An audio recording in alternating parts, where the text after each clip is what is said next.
Welcome everyone, good evening. Thanks for coming out tonight. My name is Don Ranger. I'm a project manager here with the City of Shoreline, and I am managing this lovely project that we're on display tonight. We're going to talk to you about one section of 145th Street, State Route 523, running from I-5 to a little past Aurora to the Interurban Trail tonight. There are other projects in the works that you may have heard about in the past. We're going to try and focus on this one project tonight. First of all, I wanted to introduce a few folks, look around the room. Anyone who's here working tonight that is knowledgeable about the project, please raise your hand. If you see any of these folks, they'd love to answer all your questions and direct you to anyone else who might have more expertise on any given subject. At the end of the presentation, I'll join you back. We'll do some Q&A, and I'd love to hear more from you at that time. For now, I'm going to turn it over to these lovely folks who've been helping out on the project. John McKenzie, who is my partner on the project, he's the project manager for our consultant team, and Christine Edens, who is our facilitator and communicator expertise on this project. Okay, thank you, Don. He already took my first task of acknowledging those team members, but those folks really are here to help you tonight, orient you to the information around the room, take your comments, your questions, and make sure we solicit your feedback before you go. Quick housekeeping. Alex and Brett will be running around with question cards. So as you have a question during the presentation, that might be a question that someone else next to you probably also has, a clarifying question about the presentation, a question about the preliminary design we're going to present to you tonight. Please write it down on this card. We're going to get through this presentation and then we're going to take questions and answers. We'll do our best to lump ones together that seem common to get through as many as possible before the end of this presentation. We'll present for about 20 minutes and then we'll go on to that Q&A session. So heads up, just raise your hand if you want to ask a question, and then we'll come around and collect them at the end, and I'll remind you as well. Okay, so as Don shared, we're here tonight to talk about the preliminary design, or 30%, if you're a wonk like John or Don, design. And we're here to learn more from you to really advance that design from preliminary design to final design. And we'll talk about the timeline for that process in just a moment. Many of you, I'm sure, were involved in what we called the Multimodal Corridor Study that happened in 2015, 2016. I'm sure there's some familiar faces here tonight, so thank you for coming back. Thank you for seeing the product of your engagement during that process. And we're excited to show you what we've done with your feedback on that study as well.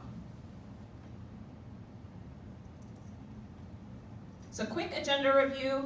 The purpose of our presentation really is to orient you to what you've already previewed around the room. We're going to get through that presentation, question and answer session. We're going to turn you back to the room, I'm hoping by 7, but maybe 7:15 if there are a lot of questions.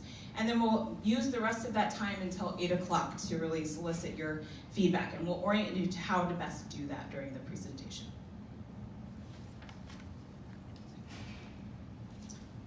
Quick other item, if you have a friend or a neighbor that comes later and misses the presentation, we have copies of it up here. I'm happy to walk someone through exactly what we talked through tonight. We're also videotaping it as best as we can and posting it online as when we can. And also, I will put a plug in now and I'll do it later too. We have an online open house, an online version of this experience tonight that will be open until May 1st. So if you want to take one of our takeaway cards, with the website for the online open house, you can do that. There's little cards at the sign-in table as well. Please share that with your friends and neighbors. Okay, so storytelling time. The city asked me to just set the stage a little bit for where we are tonight. First, 145th is clearly a very important east-west corridor. It spans from 3rd Avenue Northwest, past Greenwood to the west, all the way to 522 to the east.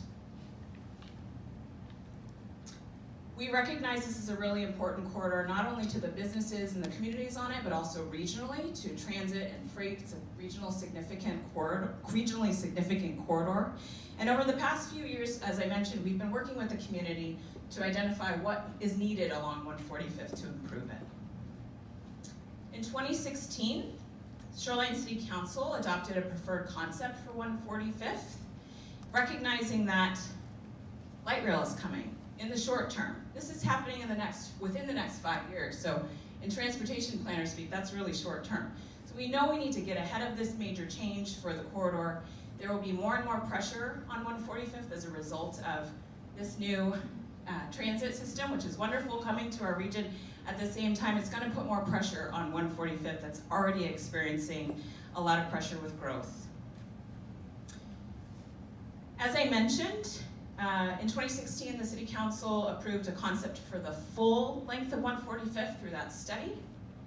And right now, because of that study being completed, the city was able to solicit grant funding to advance the design of a portion of 145th, which we're focusing on tonight, which is State Route 99, or Aurora Corridor, all the way to I-5.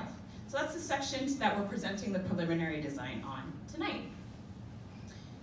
Because you're in this room, I imagine you have a really clear understanding of what some of the problems are today on 145th. There's serious traffic congestion, and there will be even more because of growth. Limited transit service and a really small apron-fit transit facilities on the side of the road. Pedestrian barriers and access for bicyclists and cyclists is really difficult, particularly for folks on wheels or who need accessible access. A couple more images of the existing pedestrian environment. How many of you walk on 145th or avoid it completely, maybe because it looks like this? And safety is paramount. Here's an image of collision history at some of the key intersections along 145th since 2010. So we always like to think about where are we as a part of the story of 145th. 145th, I understand, is, well, City of Shoreline in general was named shore to shore, line to line, shoreline, 145th, up to 205th. Here you can see one of the major lines has been, for many years, this is an image from 1860s, right, John? It shows this corridor was there and being used by people who are native to this land at that time, before transit, before cars, and 145th will continue to change. So as suburban development continues, as urban development continues, as light rail arrives, there will continue to be more pressure on 145th.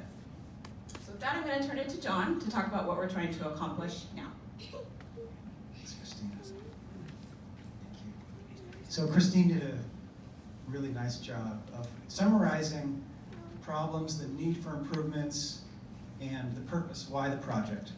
But what do we, the city, the community, the partners, what do we want to accomplish through this project? Our goals are shown here. You know, we want to make the street functional for all users, right? For cars, for buses, for bikes, for people walking or wheelchairs. But our goals go beyond the pavement, right? We want transportation improvements that are supportive of the local economy and they enhance and protect the environment and support livable communities. So this is more than really just a street project, right? And that's why so much engagement, so much partnerships, so much thought and planning has gone on to developing the corridor. And that's why we're excited to show you the preliminary design that we've developed and how it's responding to these goals tonight. Christine already oriented you to the corridor, but there's been a lot of activity in the corridor. She talked about the multimodal corridor study, which extended from 3rd Avenue to 522. And we're here tonight, of course, to focus on the portion of the project from Aurora Avenue to I-5. There's other efforts happening right now on the corridor. We're working with the state and partners at the interchange, shown in that gold box, recognizing that improvements are needed at the interchange to get ready for the growth and the coming of the light rail station. In addition, we're working with Sound Transit on the design and development of improvements on 145th Street between I-5 and 522.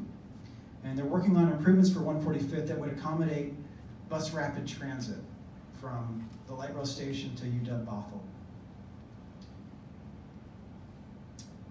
So we talked about partners. Who are our partners? They're shown here on this slide.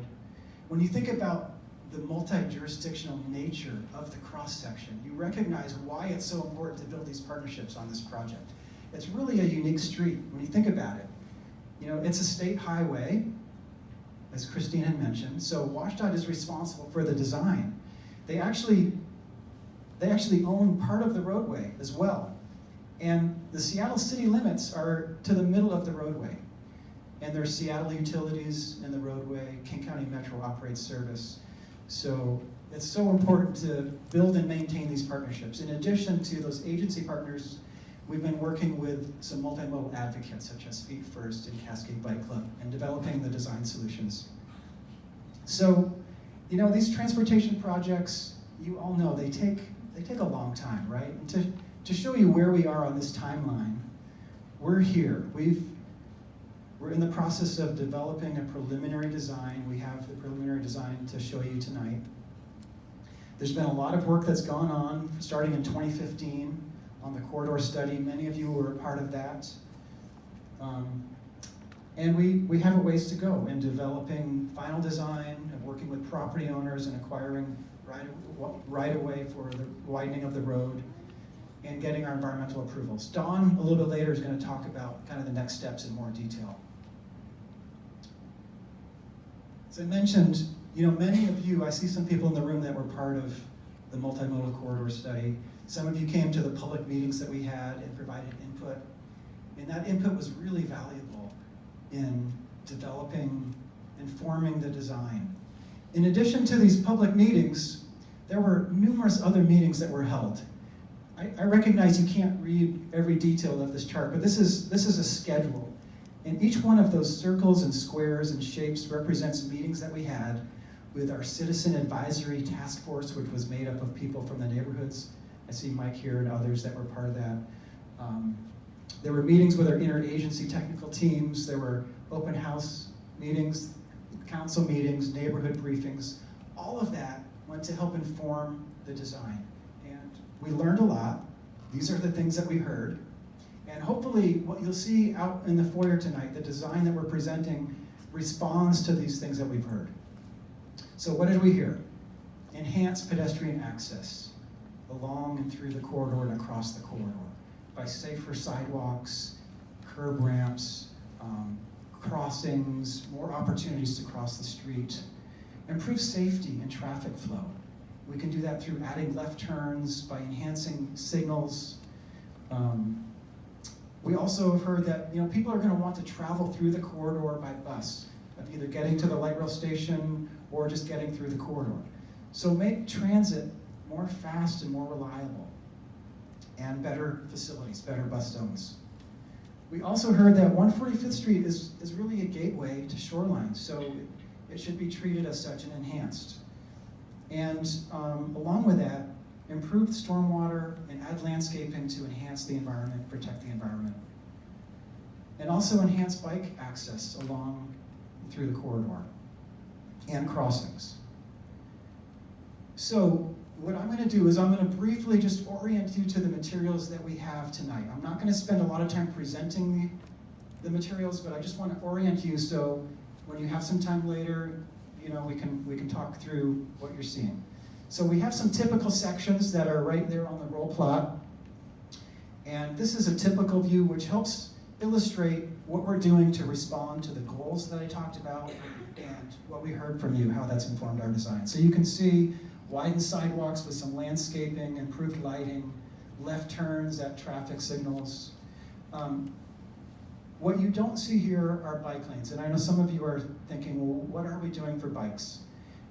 We have, as part of the multimodal corridor study, part of the preferred design concept that the council approved, that included a concept for getting bikes through the corridor through an off-corridor network. So using neighborhood streets and enhancing those streets to be able to accommodate people and bikes of all ages and abilities.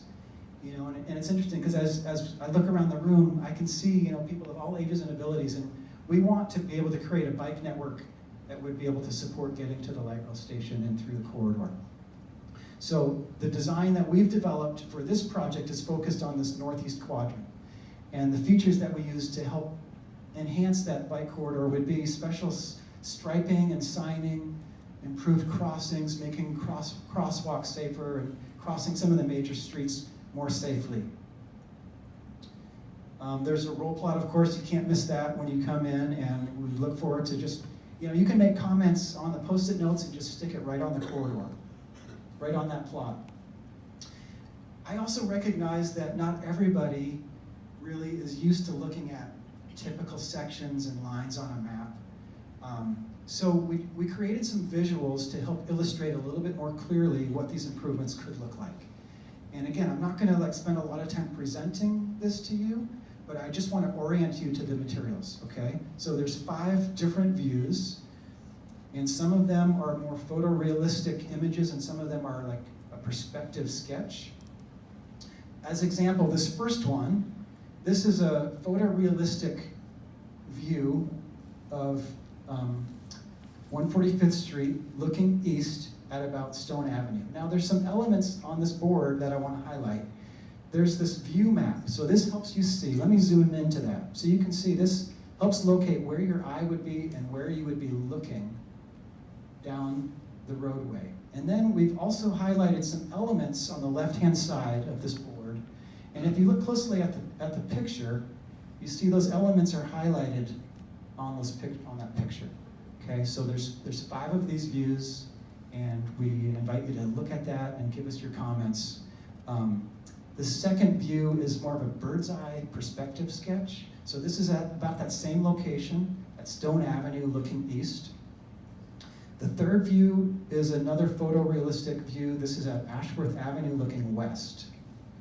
Okay, those same elements of the key view and highlighting elements. This fourth one, another photorealistic view. This is at Sunnyside looking west. So here you see a 5-lane section. And then the 5th view is a bird's eye perspective.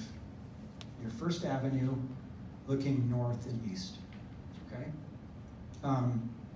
You'll notice on this one, we've highlighted some transit stop elements, and we've been working really hard with King County Metro, our partner on the project, on adding enhancements to transit service. And the way that we're looking at doing that is improving traffic signals so that the signals are a little bit smarter. They can recognize when a bus is coming and prioritize that bus flow, so that would make the bus travel a little more reliable, a little faster. Also enhancing bus stops, and we do that by shelters for weather protection, and we're working with Metro to implement Orca readers perhaps.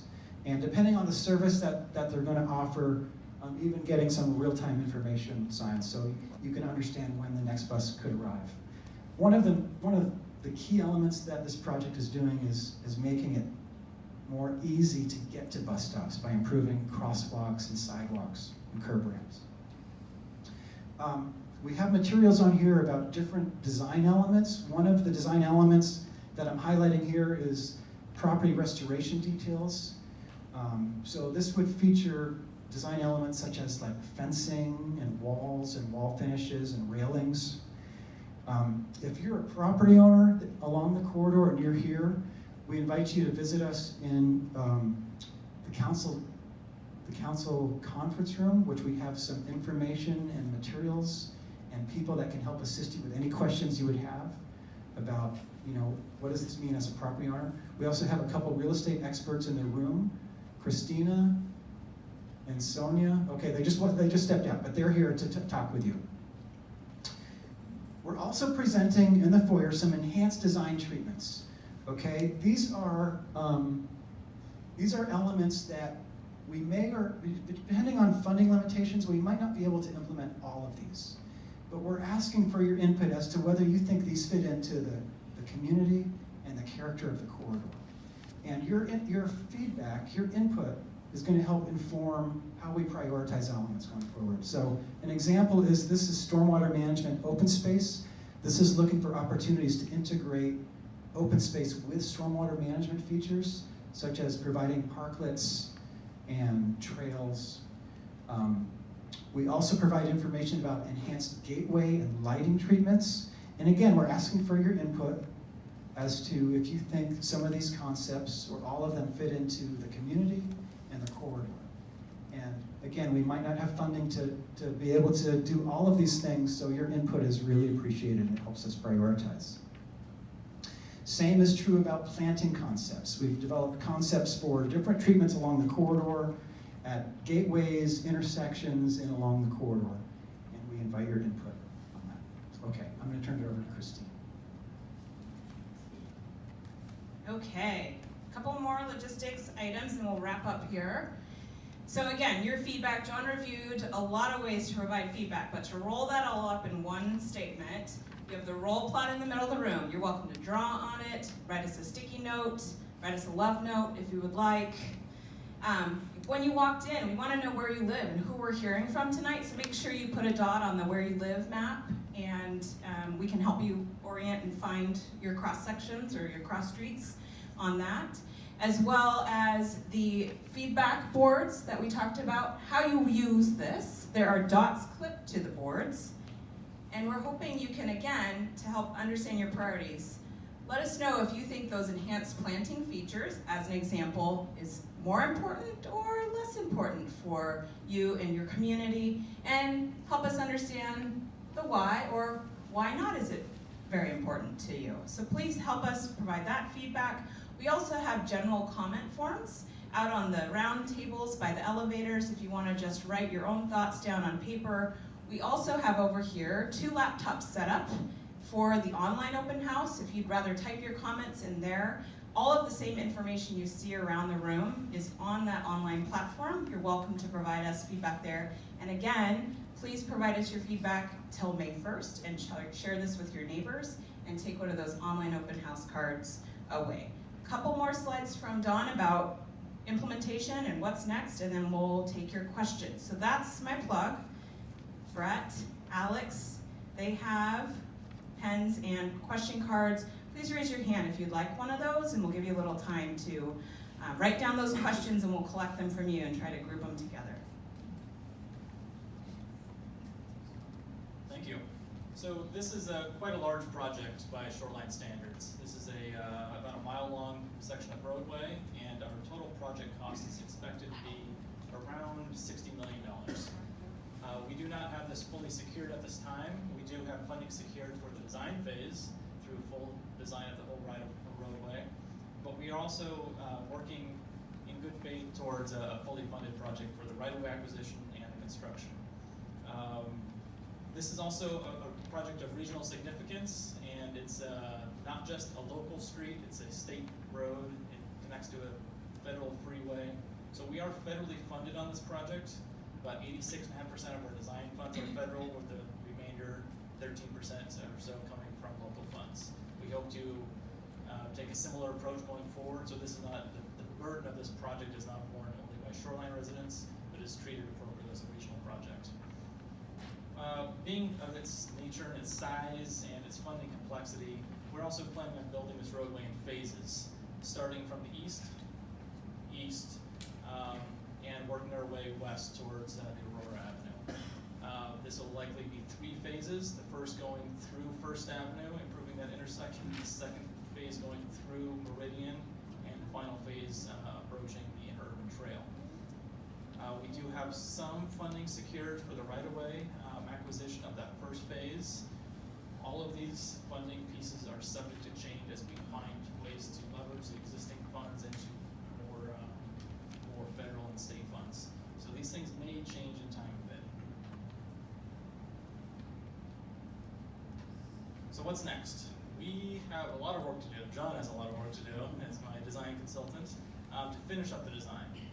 One of the things we're working on right now is finishing up the environmental process, which includes studying the impacts to the environment, whether that's humans, animals, everything else, and also finishing up our design work. All this is looking towards getting us ready to acquire property needed for this future roadway widening.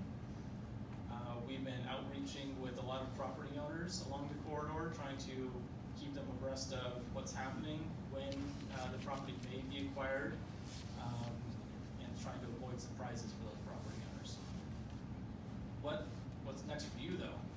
We will continue to have these similar forums going forward when we hit significant milestones.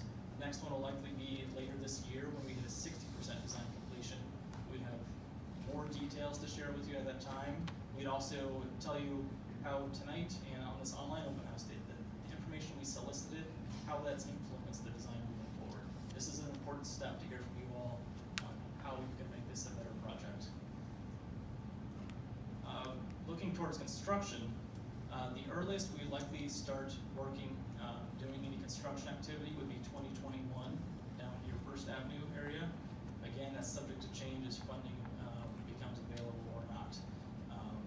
2021 will likely be the earliest at that, for that stemming off.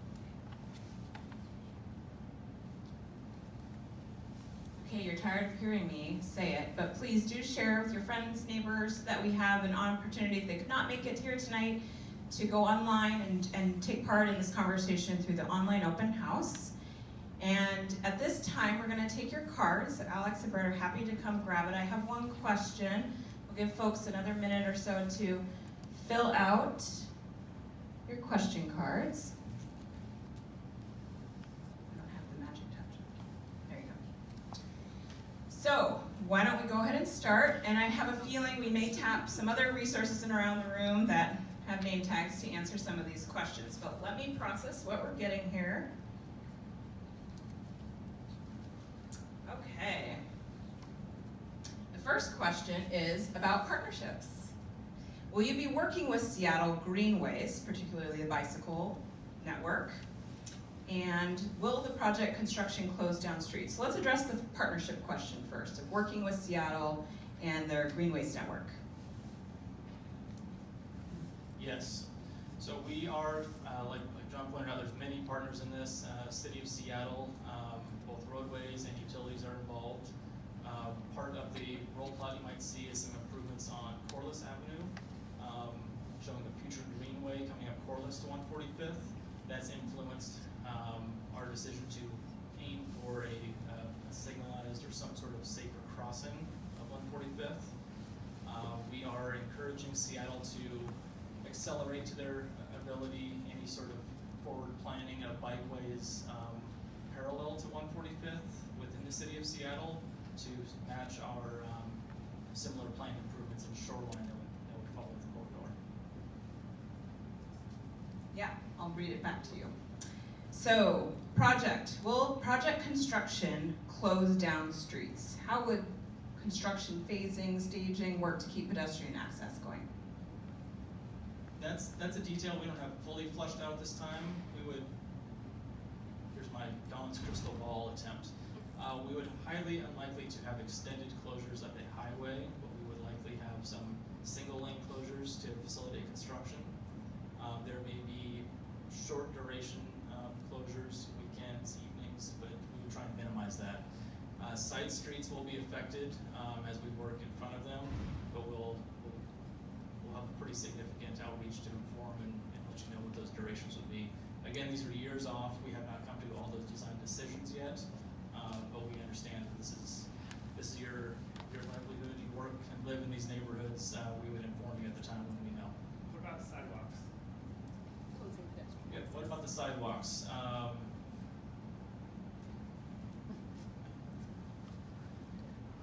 come back to you on that one. Now sidewalk closures will likely happen to facilitate construction. We would likely build new sidewalks parallel to the existing first, and then come back and start to demolish the existing sidewalks. But there would likely be pedestrian detours in the area. More sidewalks. So this is about the Seattle side sidewalk. 5-foot sidewalk on Seattle was shown on the cross section. Is there not a plan for that shoulder or that sidewalk? And it's important because to access southbound buses on I-5, people still need to walk on that Seattle side of the street, at least after that First Avenue Northeast intersection, to access those southbound buses. So what can we tell the crowd about the Seattle side of the street? When we went through the multimodal corridor study, the whole far stretches, beyond the project limits here, we had a little bit larger vision that we would improve equally both sides of the street. That was based on the assumption that we would have a little bit more robust partnership with the City of Seattle. As we got into the project-specific design details, City of Seattle is participating. They are engaged. They are helping us review and kick around ideas, but they are not currently a financial partner, and it is beyond our ability with the City of Shoreline, our existing and perceived project funds, to make significant improvements in the City of Seattle. We would love to form a better partnership with Seattle and find some ways to improve that sidewalk. But at this point in time, we are depicting modest or minimal improvements on the Seattle sidewalk. We do want to improve the crossings of 145th Street. Excuse me, thank you. We do want to improve the crossings of 145th Street so that you can cross the roadway and use Shoreline's wonderful new sidewalk to move east and west. Okay, another sidewalk question. Sidewalks are important, hence the pedestrian environment out there today. Is there a plan to have a crosswalk across 145th at the western edge of the interchange? Process that, western edge, interchange, so we can walk on the shoreline side, which includes that buffer, and then cross 145th at the interchange. So interchange, western edge, at I-5 crossings. What's not shown here anywhere in this building tonight is what's going to happen at the I-5 interchange. That's a separate project that we are working with. It's a little bit behind where what you're seeing out there tonight. It's lagging a few months. We do intend to come back and talk more specifically with the community about what we plan to do with the I-5 interchange, but that is something we heard and we continue to make a priority, is having a north-south crossing of 145th Street at the west side of the I-5 interchange. That continues to be in all of our design alternatives. Okay, I don't know where Christina is, or if you're gonna wanna pull her in at all for this question. Getting a little primer here, but the question's about determining property values and the process for acquisition for adjacent property owners. It's not about a specific property, so it might be helpful to answer for the whole group. What is the process for determining property values for right-of-way acquired? Great, thank you. Do we want to start? Generally speaking, we're not purchasing property right now. We have not assessed its exact value. We've done some general estimates to get us in the ballpark, just good forward planning. But our intentions are to, A, follow the law, be very legal and transparent and forthcoming with these property owners. There's a lot of federal and state requirements that provide protections to property owners, that they're treated fairly. We have every intention of following all those.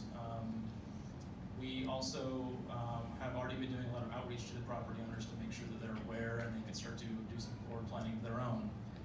When it comes to it, we will do individual appraisals, property by property, to support our offer decisions, but those will likely be handled on individualized scales. We're not going to have individualized values presented at a public meeting. But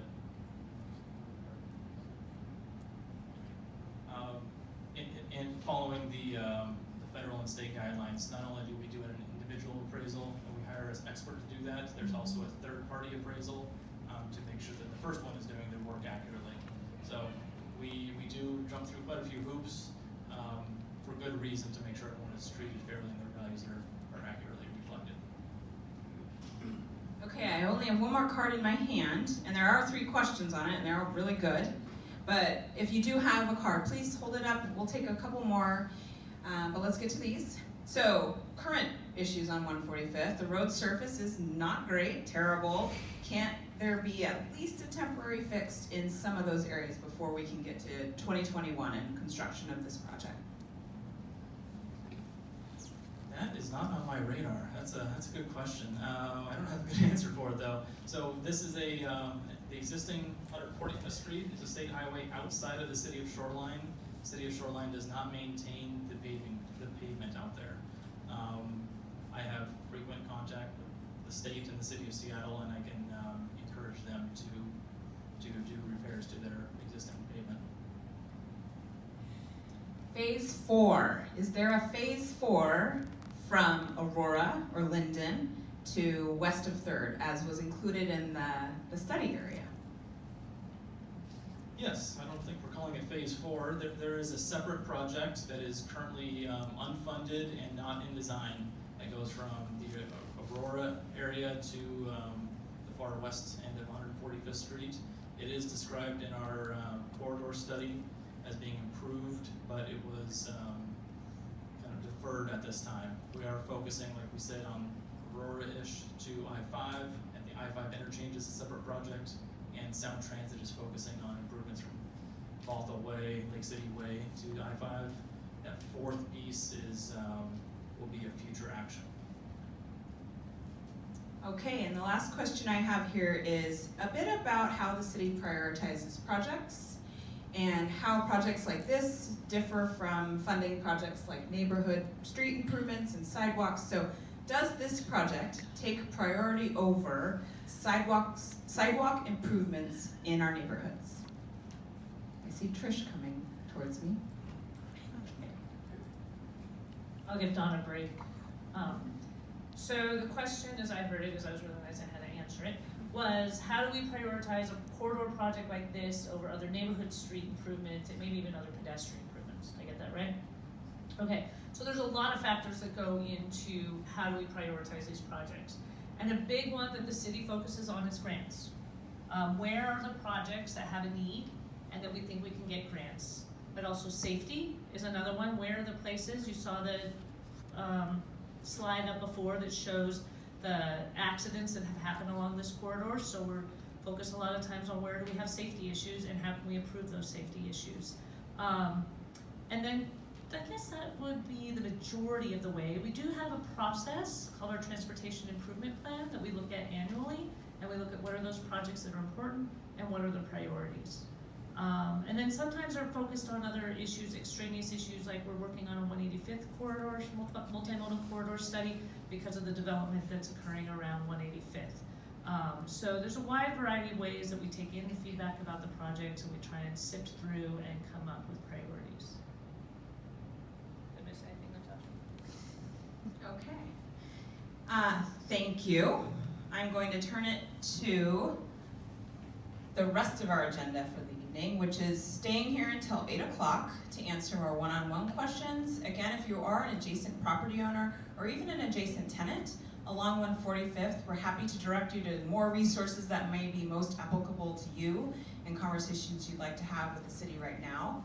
And again, for the next hour or just shy of an hour, we're here to answer your questions, find folks with name tags.